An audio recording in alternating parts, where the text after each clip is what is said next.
Good morning, শুভ সকাল বন্ধুরা। তোমরা সবাই কেমন আছো? আশা করি তোমরা সবাই ভালোই আছো। আজকে রান্নাঘর থেকেই চা করতে করতে আমার ব্লগটা শুরু করলাম। দেখো আমি সারাদিন কি করি তোমাদের সাথে সবটাই শেয়ার করব। তোমরা দেখতে থাকো। চা আমার হয়ে গেল, চাটা করে নেবো, কেননা তোমার দাদাভাই অনেকক্ষণ আগে উঠেছে, আমার আগেই উঠেছে।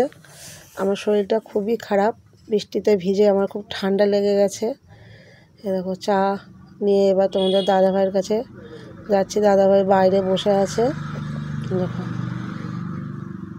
চা নিয়ে চলে আসলাম। তোমার দাদাভাই দেখো কি দেখছে ভগবান জানে, মুখটা ওরকম করে, রোদের ছোটোটা পড়েছে, ইশারা করে দেখাচ্ছে ট্যাবলেট খাবে, গ্যাসের ট্যাবলেট। দেখো গ্যাসের ট্যাবলেটটা আমাদের দাদাভাইকে দিয়ে দিলাম।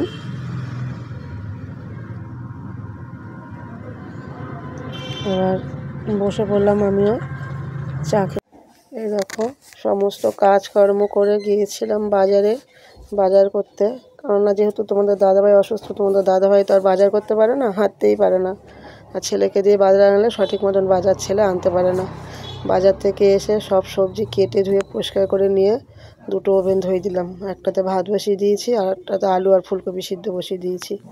আজকে রান্না করব বেগুন ভাজা, ফুলকপি দিয়ে আলু দিয়ে, আর ওই বেগুন দিয়ে মাছের ঝোল করব। মাছ এনেছি, তার মধ্যে তোমার দাদাভাই বলছে খিদে পেয়েছে। তোমার দাদাভাইকে দিলাম মুড়ি মেখে, একটু ভুজিয়া, চানা আর ধনেপাতা, একটু আদা কুচিয়ে, পেঁয়াজ কুচিয়ে, লঙ্কা কুচিয়ে, শসা দিয়ে দিলাম একটু মুড়ি মাখিয়ে। তোমাদের এরকম মুড়ি মাখিয়ে কার কার খেতে ভালো লাগে আমাকে কমেন্টে জানিও, আমার কিন্তু বেশ লাগে। দাদাভাই মুড়ি খেয়ে নিচ্ছে। দাদাভাই বলছে মুড়ি মাখাটা খুব ভালো হয়েছে। আমি একবার মুখে দিলাম, প্রচণ্ড এই ঝাল লাগছে আমার। আর টমেটো আর শশাও নিয়ে এসেছি, মাজার থেকে নিয়ে আসলাম রুই মাছ। এই মাছটা আজকে দুপুরবেলা আমি আর তিনজন খাবো। আর যেহেতু কালকে আমরা বাড়ি থাকবো না, ডায়ালিসিসে যাবো, তাই ছেলের জন্য রান্না করে আলাদা করে বাটিতে তুলে ধুয়ে যাব। আর এনেছি মাংস। তোমাদের দাদাভাই বললো একটু মাংস নিয়ে আসতে, রাত্রিবেলা রুটি দিয়ে মাংস দিয়ে খাবো। আমার বাজার করা হয়ে গেছিলো। এই দেখো আমার ভাইপো চলে আসলো, এসেই হুটপাট করে পিসি ভুজিয়া কোথায় আছে দেবো। এই দেখো পরীক্ষা দিতে গিয়েছিলো, এসেই ভুজিয়া নিয়ে হাতে করে নিয়ে খাচ্ছে। এদিকে ওর মা ডাকছে ভাত খেতে, ও ভাত খাবে না, দেখো দাঁড়িয়ে আছে, হাত পা কিচ্ছু ধোয়া নেই, হটপট করে নিয়ে চলে আসলো। আর পিসা বলছে কেন নিলি তুই হাত পা না ধুয়ে? বললো বেশ করেছি নিয়েছি, পিসির ঘরে নেবো তো। খুব পাকা ও, তবে খুব বুদ্ধিমান ছেলে, খুব বুদ্ধি ওর বন্ধুরাও। ছোট মানুষ কিন্তু খুব বুদ্ধি। আর তার থেকেও বড়ো কথা, ও শ্রীগুরু সঙ্ঘের একজন বড় ভক্ত। ও প্রত্যেক রবিবার ও বাবার সাথে ও ভাতৃ সঙ্গে যায়, খুবই ভালো। হ্যাঁ এই দেখো খুব গুড বয় ছেলে। এই দেখো এবার চলে আসলাম খেতে, তোমাদের দাদাভাইকে ইনসুলিন দিতে। তোমাদের দাদাভাই 3 দিন ইনসুলিন নেয়নি, বুঝতেই পারছো সুগারটা কোথায় গিয়ে দাঁড়িয়েছে, প্রচুর হাই হয়ে গেছে। যেহেতু পেটে খুব জায়গা নিতে পারছে না ইনসুলিন, পেটটা খুব ব্যথা, বললো আমি ইনসুলিন নেব না। যাই হোক দিইনি, এবার 3 দিন পর দিতে আসলাম ইনসুলিনটা। বুঝতেই পারছো সুগারটা এখন তাল গাছের মাথায় উঠে গেছে, তাই আজকে একটু ইনসুলিনের ওষুধটা একটু বেশি করেই নিলাম, ইনসুলিনটা দিচ্ছি। তাহলে ওনার দাদাভাই দেখো খুবই কষ্ট পাচ্ছে। আমার খুবই খারাপ লাগে এইভাবে দিতে, কারণ অন্য যদি কেউ হয় তাকে দেওয়া যায়, যেহেতু স্বামী তো খুবই কষ্ট লাগে আমার দিতে। যখন আমার মুখটা এরকম করে, যখন বলে আর পাচ্ছি না সহ্য করতে, তখন আমার বুকটা ফেটে যায়, আমি ঠিক সহ্য করে উঠতে পারি না যে কতটা কষ্ট, বেদনাদায়ক। তবু তোমাদের দাদাভাইয়ের সামনে আমি শত কষ্ট হলেও চোখের জল ফেলি না, লুকিয়ে ফেলি, কেননা দাদাভাইকে বুঝতেই দিই না। দেখো পাটায় যে জায়গাটায় ক্ষত, ওই জায়গাটা গামছা দিয়ে ঢেকে নিয়েছি, যেহেতু খেতে বসবে একটু খুলে রেখেছে, একটু হাওয়া বাতাসেরও দরকার, যেন কোনো রকম মাছি না পড়ে, তার জন্য খুলে রেখেছে। আর সিরিঞ্জটা আজকে ফেলে দিলাম, যেহেতু 3 বার দেওয়া হয়ে গেছে, তাই হাতটা ধুয়ে নিলাম। হাতটা ধুয়ে এবার আমরা খেতে চলে আসলাম। একটা কাঁচা টমেটো সিদ্ধ দিয়েছিলাম, কাঁচা টমেটোটা আমরা একটু কাঁচা লঙ্কা, একটু নুন তেল দিয়ে মেখে নিলাম, ওই দিয়ে আমরা এখন খাবো।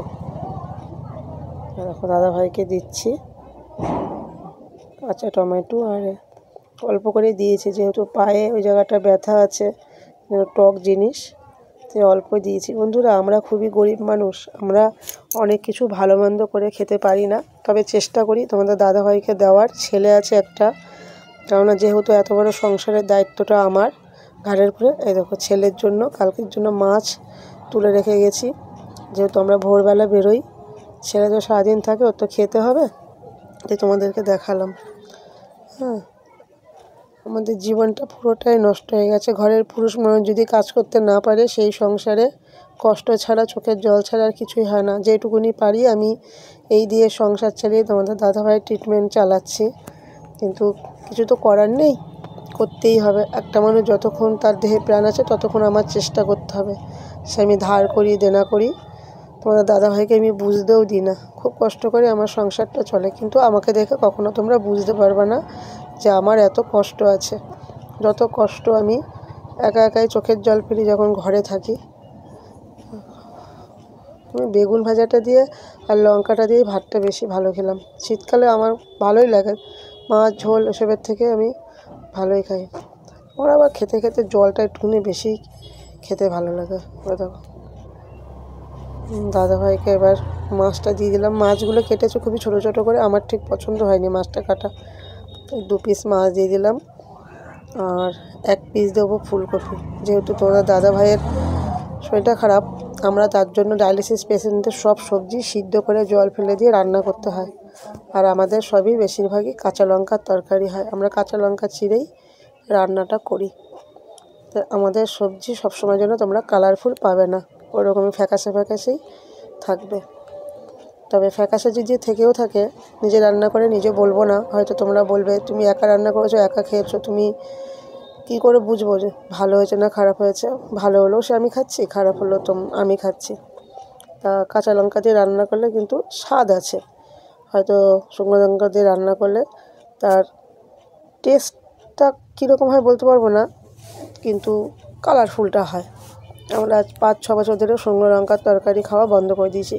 তবে দিই না এই কথাটা বলবো না, যদি কোনো মাংস টাংস রান্না করি তাহলে দিই।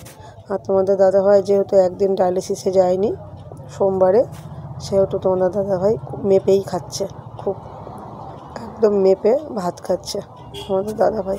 আমি মাথায় দেখেছো কীরকম তেল দিয়েছি, মাথায় তেল দিয়ে আচ্ছা করে চান করে নিয়েছি আজকে। আমি একটু কাঁচা নুন খাই, তোমাদের দাদাভাই খুব বকছিল আমাকে কাঁচা নুনটা খাই দেখে, আমার একটু কাঁচা নুনটা লাগে, কী করবো বলো। দেখো, এবার রাতের বেলা করবো রুটি আর হচ্ছে মাংস। ঠিক আছে, ছেলেটা স্নানও করলো না, যা খুশি করে করুক, কিচ্ছু বলবো না। অন টাইমে খাওয়া দাওয়া করে, স্নান করলো না। বললাম স্নানটা করতে, বললো পরে করবো। অত বড় ছেলের সাথে আমি আর পেরে উঠছি না, কথা মোটেই শোনে না। একটু মাছ নিয়ে নিলাম। আমার মাছ টাছ খুব একটা পছন্দের জিনিস না, আমি একটু ডাল ভাত খুব পছন্দ করি। ভগবানও তো ওটাই চেয়েছিল যে তোর কপালে অনেক দুঃখ আছে, কষ্ট আছে, তুই ডাল ভাত খাওয়া স্টার্ট কর। তাই আমি ডাল ভাত খাওয়া স্টার্ট করেছি। ডাল ভাতটাই আমার বেশি পছন্দ, ডাল আর একটু ভাজা হলেই আমার হয়ে যায়। ঠিক আছে, আচ্ছা এই পর্যন্তই।